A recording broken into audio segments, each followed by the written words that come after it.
Hello everyone! For today's video ay gagawa po ako ng ulam.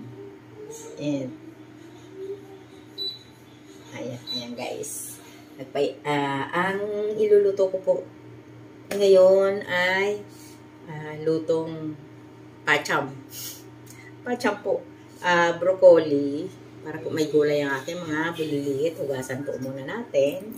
And hipon, carrots, and chicken. Ayan, iluluto natin sa oyster sauce. And lagyan natin ng kaunting pampasarap and paminta and sibuyas bawang. And ang gagawin ko po muna guys is nag-init ako ng tubig para po yung aking broccoli ay green na green. Ayan guys, ang ginagawa po nito ay binubuhusan ng ibablance natin sa mainit para ano siya, para green na green daw guys. Ayan. Okay, buhusan natin. And para makita natin kung meron siyang, minsan kasi guys, meron siyang ano, yung caterpillar pa yun. Pero malinis naman yung caterpillar. Minsan kasi may caterpillar siya. So, makikita natin kung meron. And, ayan guys, wala. And, ayan, green na green po siya kapag po inano natin sa mainit. Ayan, mainit po yun. Pinakulo ko. And, magpainit na po tayo ng kawali. Ayan guys. Magigisa tayo ng sibuyas bawang. And, next natin sa sibuyas bawang is itong chicken. Ayan guys, iniinit na natin ang kawali. Ayan, pasensya na kayo guys dito sa aking kusina. Kasi ang aking kusina ay medyo makalat. Dito po kasi ako naglalaba. So, ito po ay dirty kitchen. Ayan guys, ayan. Ayan, ayan. Yan yung exhaust. Labasan ng init guys, ayan. Ayan, ayan guys. Dito may ano dyan. May kwarto po dyan. Magpapaboard ako dyan guys. May maliit na kwarto. Papaboard po ako dyan. And ayan, atay natin ng mainit. Ayan guys. And mainit na ang kawali. Ipatay natin kasi. And aking pagigisa po natin is, ayan, naka-duster from yung lingkod. Ay, olive oil. Olive oil. Good for the heart. Ayan. Dito lang po yung ibang mga panghalo. Ano tawag dito?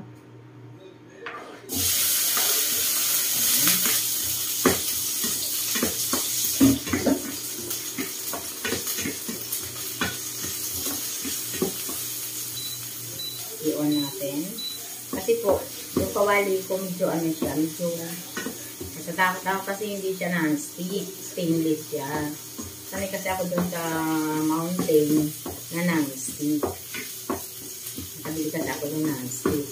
Ito sabi ko, non-stick ang bilhin. Ang binili, stainless. Kasi ito daw, forever daw. So, ay, mabuti pa yung kawali. May forever. Yung non-stick daw, pag nagasgas na, o siyempre, may ano lang yun. May, ano, kumbaga may expiration. Parang love. Ang ibang love kasi may expiration. Wala ka. Bibira lang kasi yung forever. Ay. Ayan guys. Niluto na natin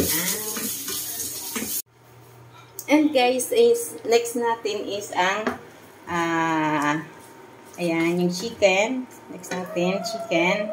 And nilagyan na natin ng oyster sauce. Nawala po kasi kanina. Sorry guys, nawala yung lagyan natin ng oyster sauce and paminta and sapor. Ito yung ano, plastic lang po.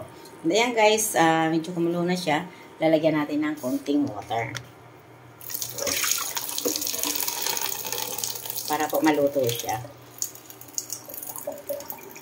Ayan guys, ayan. Pangluto niya. Ayun guys, nilagyan na po natin ng konting tubig. Tapos, ahintay na lang natin pong maluto siya. So, pagluto na po si chicken, saka po natin ilalagay si hipon and carrots. Ayan guys. Ayan, mag-antay na lang po tayo ng sandali lang. And ayan guys, makalipas ang 1 taon. Char! Ang ilang minuto po ay luto na po ang ating chicken. And ihahalo na po natin ang shrimp, hipon. Yan, ang hipon. Ay, Tagalog, English. Ay, ang hipon at ang carrots. Ayan guys. Ay, isang carrot lang pala po yan. Carrot, isa lang po. Isa lang. Dumami lang siya kasi in-slice. Ayan guys, antayin na naman natin na maluto ang hipon at ang carrots. Ayan guys.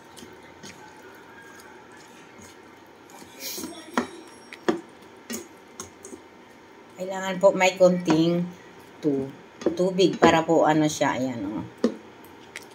Ayan, antayin na lang po natin ng ilang sandali. Ayan guys, mag-antay-antay tayo guys. And guys, ayan, habang nag-aantay po tayo, tatakpan po natin siya. Ayan guys, takpan muna natin kasi para mabilis maluto ang ating pacham na ulam guys. Ayan, para mas mabilis siyang maluto. Para maluto pati yung sa ibabaw guys. Kasi hindi naman siya maraming sabaw. So, kailangan natin takpan. And ayan guys, habang mag-aantay tayo. And ayan guys, makalipas ang 1 taon na ating paghihintay. 1 taon. Char! Ay, makalipas po ang ilang minuto. Ayan po siya. Luto na. Ayan. And ilalagay na po natin ang ating ito. Broccoli. Broccoli. Ayan guys, ang ating broccoli with oyster sauce, shrimp, and chicken. Ayan, simpleng ulam po.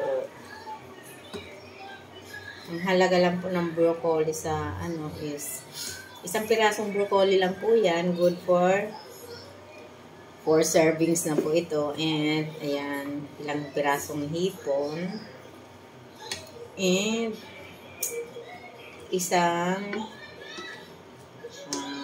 Thai part. Ni-slice na po natin sa 4. Ayan guys, takpan po ulit natin para siya ay kumulo. Tinimpla ko na po guys, and ayan, kayo na po ang bahala magdagdag ng alat niya kung gusto niyo po ng medyo maalat-alat. Pero po ito, medyo maalat na po to. Kung gusto po niyo, dagdagan niyo ng asin. Ako po hindi na ako nagdagdag ng asin. Ayan, manamis-namis na medyo maalat ng konti. Hindi po naman masyadong maalat. And takpan po ulit natin at tayo ay mag-aantay ng ilang saglit lamang po guys. And ayan guys, makalipas nga po ang 5 taon ng ating paghihintay. Char, 5 taon. And makalipas ang ilang minuto po ay ayan na po ang ating pachang na ulam. Ayan guys. Ayan. Ready to eat na po. Ayan guys. Ayan. Husgahan nyo na po ang lasa niya. Sa pakiramdam nyo kung ano ang magiging lasa niya. And ayan. And ayan na guys. And ayan na guys. Ang finished product. Ayan po. So, nahapon pa siya ng konti. Pero hindi ko po siya nilagyan ng cornstarch. Oyster sauce lang po siya. And guys, thank you for watching. Bye bye bye. Love love love.